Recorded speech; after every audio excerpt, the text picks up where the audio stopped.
I first just want to start out by saying what a joy it is to be here with all of you. I really missed you guys. I had a lot of good times here at OLPH over the last few years as I was formed to be a deacon and a priest. Many fond memories, and so it's just very, very good to be back. So thank you all so much for your prayers and support. So I was just ordained a deacon on December 20th, and on December 21st, the bishop sent me to a parish to minister right away, so just the next day. And I will be there until my ordination on June 20, serving the people of Grand Rapids. So very, very much looking forward to that. And just these past 2 weeks, or this past week and this week coming up, Mundelein is holding like a workshop for all the deacons to learn how to celebrate Mass and hear confessions, which word on the street is important for priests to know how to do. So that's what I'm doing back here, and so I'll go back to the diocese on Saturday and finish off my time there. So again, thank you so much for all of your prayers and support.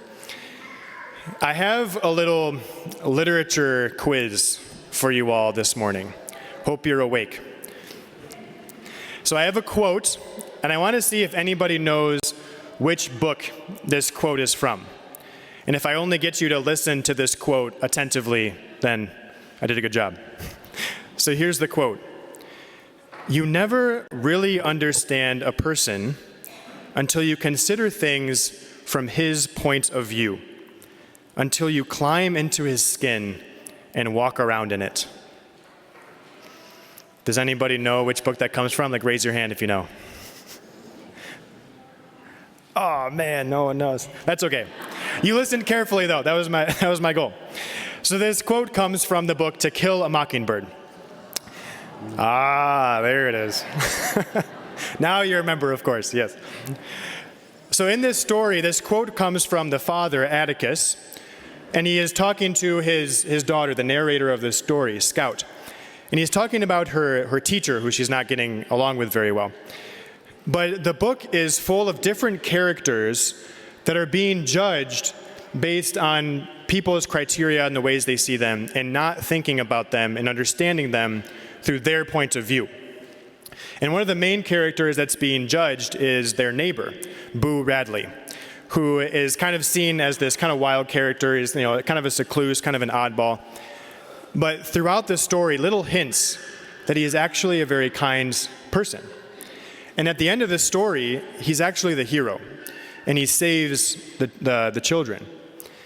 And at the end of the story, when Scout is standing on his porch, she sees for the first time that he has been watching over them this whole time.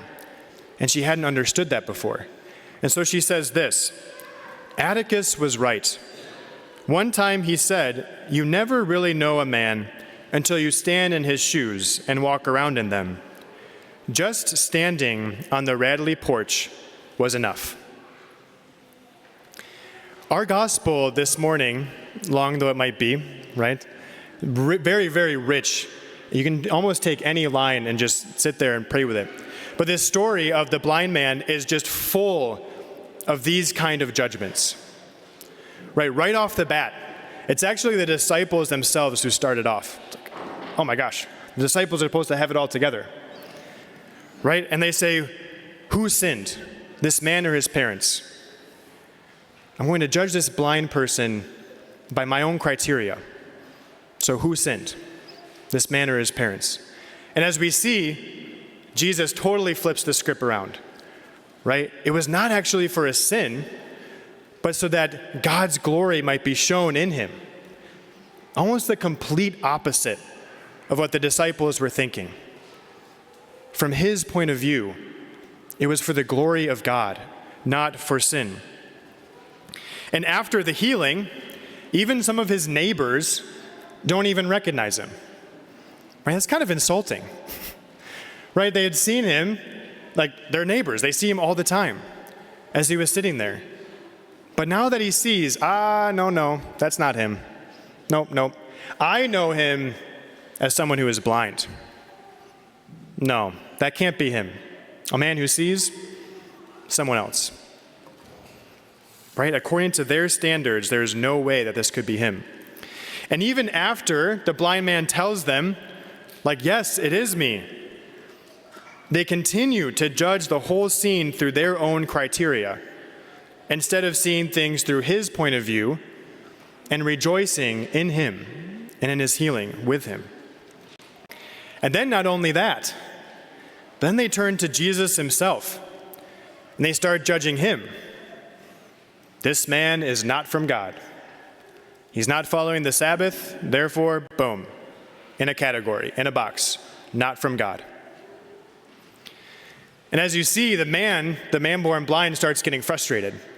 Right? They come back to him, ask him again, what happened? What's going on? And he sits, it's frustrating. He says, I told you already, and you did not listen. I told you already, and you did not listen. So that's where I want to stop and just place it in our own experience. I told you already, but you did not listen. How many of us, fellow sinners, could people really say that about us? Probably more than we would like. People could tell us, I told you already, and you did not listen. You did not understand me. You didn't see things from my point of view, but instead put me in a box and are judging me by your own criteria. Brothers and sisters, we are constantly seeing the world and the people around us with our own criteria, through a very narrow lens, putting others in boxes, not letting them get out, but sticking a label on that box and saying there is no way that you're ever going to change. This is how I see you. This is how I will see you forever. We refuse to see things from their perspective, to ask them sincere questions about their experience, not to argue with them, but to simply understand them. This is what it means to live in a community, to understand each other, to walk in each other's shoes. Sometimes all we need to do is stand on the porch of our neighbor, to see things from their perspective, and to help understand them. If all we see is what we ourselves project onto them and onto the world, that world is very lonely. I think all of us have experienced this to some degree. It becomes a very lonely world when all we see is what we judge them to be in our own criteria, and not to spread that understanding and allow ourselves to see things through other people's perspective. But as soon as we allow ourselves to see the world through the eyes of God, and to seek the understanding and experiences of others, that world is one of love, one of community, and a world that I think we all truly want to live in. And so it goes for other people, of course, seeing things for their perspective.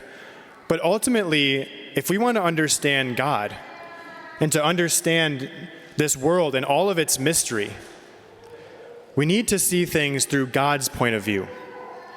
To take off our own very selfish lenses and to put on the lens of God, to see others and to see the world as He sees it.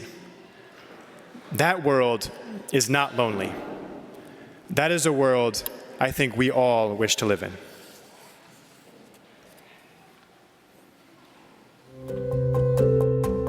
Thank you for joining us today. Our digital ministry provides a valuable service to parishioners and visitors alike. How wonderful that we can share God's Word, the celebration of the Eucharist, and other important words and events with those who may not be able to be with us in person. If you would like to support this effort, please go to olphglenview.org. Click on the gold donate button and then the Sunday giving icon to make a contribution on our secure online giving portal. We sincerely appreciate your past and ongoing support. Thank you for helping us continue this ministry. God bless.